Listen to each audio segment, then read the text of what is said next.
Hi. Today I thought I'd do a few little recommendations on some books over the years that I've really enjoyed. So, no particular order. I'm going to start with my favorite book that I'd say my second favorite book that I've read during my book club that I started back in 2016. And that is Those Girls by Chevy Stevens. This book is about three sisters that have a rough upbringing, and due to that, there's an unfortunate circumstance that arises, and I don't want to give any spoilers, so because of an incident, they find themselves in a situation that's even worse than that initial incident that had to do with their upbringing. It's a wild ride. It's definitely not for the faint at heart. If reading about struggles and also it's a story of perseverance for sure, but it also just shows the raw honesty of how three separate people can respond to the same type of situation, tragedy, travesty, whatever you want to refer to it. This is a very suspense thriller. I am reluctant to recommend it to just anyone. Definitely not for the faint at heart. If you are squeamish about reading illicit details of crimes and situations like that, not for you. But if you're one that can stomach it and trudge through things like that, it's an excellent page turner. You're going to want to stay up late at night to try to get this one done. Love it. And Chevy Stevens in general, this was my first book I read by her. It's still my favorite read by her, but she's a great author, and I recommend trying other books of hers.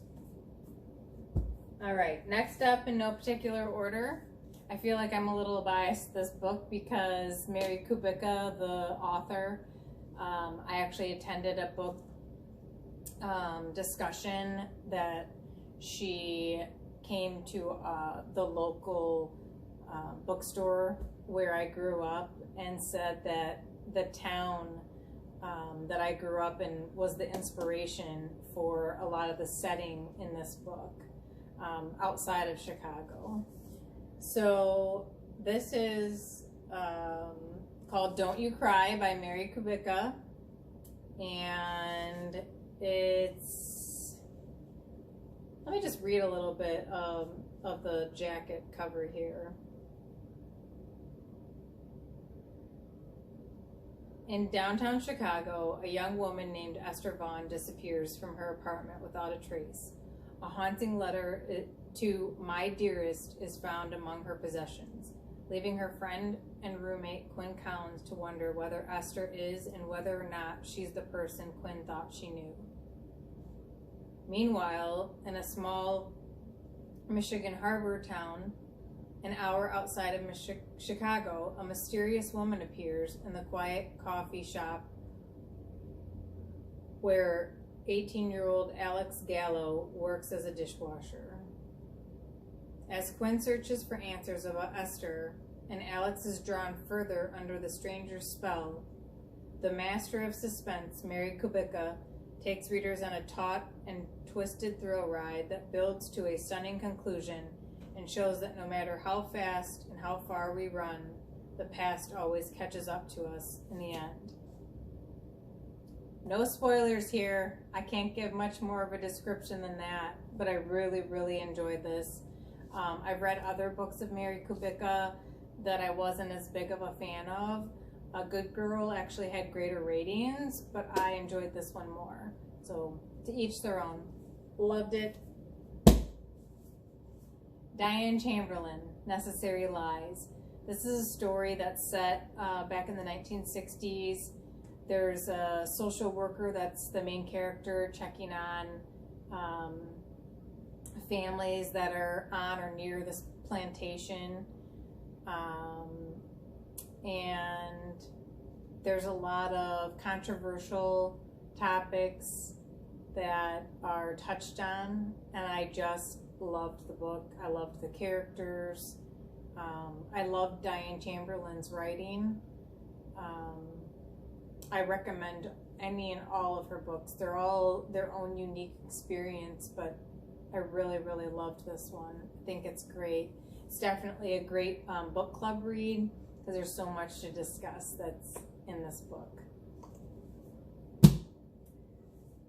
Find Her, Lisa Gardner. She is a master. I love her. I'd say Gillian Flynn is my favorite author, and she's only written 3.5 books, but loved Gillian. I want her to write more. But I would say Lisa Gardner's up there. They have a way with writing that makes you feel so immersed. The story is like a movie playing in your mind's eye as you flip through each page. This particular one will literally have you holding your breath, like quite literally. You're going to have to remind yourself to breathe. This is suspense thriller to the top. I mean, it doesn't get any more suffocating than this. Seriously. I don't want to give any spoilers other than the main character's name is Flora Dane. She's a victim and she's a survivor, and she's a bit of a vigilante, and you just got to read this book. If you can stomach, like I said earlier, if you can stomach some details that get a little gritty, read it. Loved it. Okay, this is more of a romance. I'll be honest, I'm not a big fan of romance, but this Beautiful Disaster series by Jamie McGuire, I believe this is the first book that kind of spans and goes on with the main characters that are in this. There's more books to it, but this is a sweet book. It's got a kind of rough around the edges male protagonist and a female kind of, I guess, innocent protagonist, and together it's just a cool unique love story. It's got a little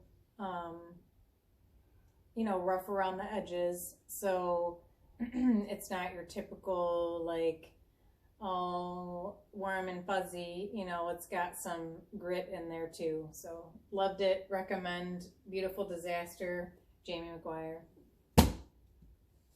And just for fun, I got this as a gift from one of my fellow book club members. It's called Crimes Against a Book Club by Kathy Cooperman. It's just a super fun, light read.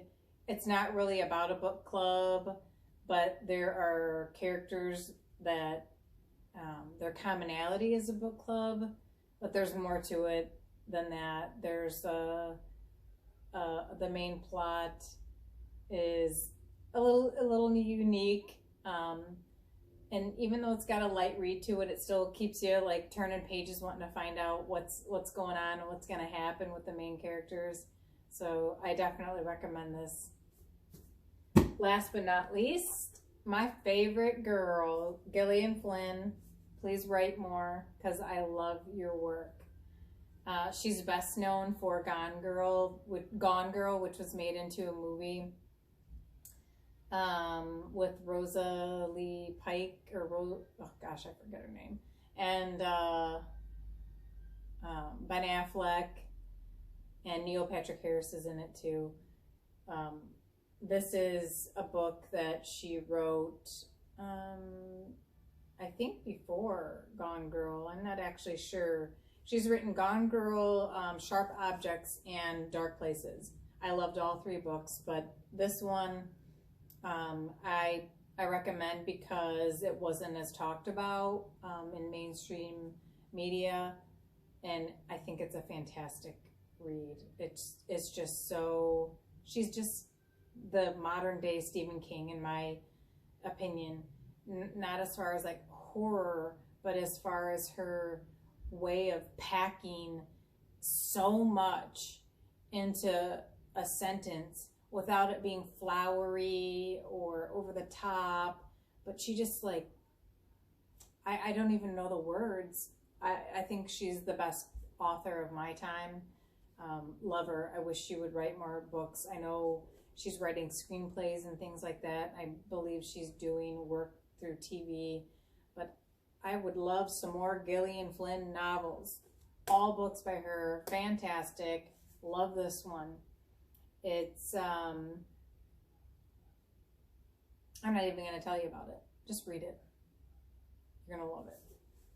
It's also gritty though, so you got to have a stomach for the grit. So that's all. If you have any comments or your own thoughts about the book recommendations, please plop them in the comments. I'd love to hear from you. I'm new with my YouTube channel, so I love the subscribers and likes and comments.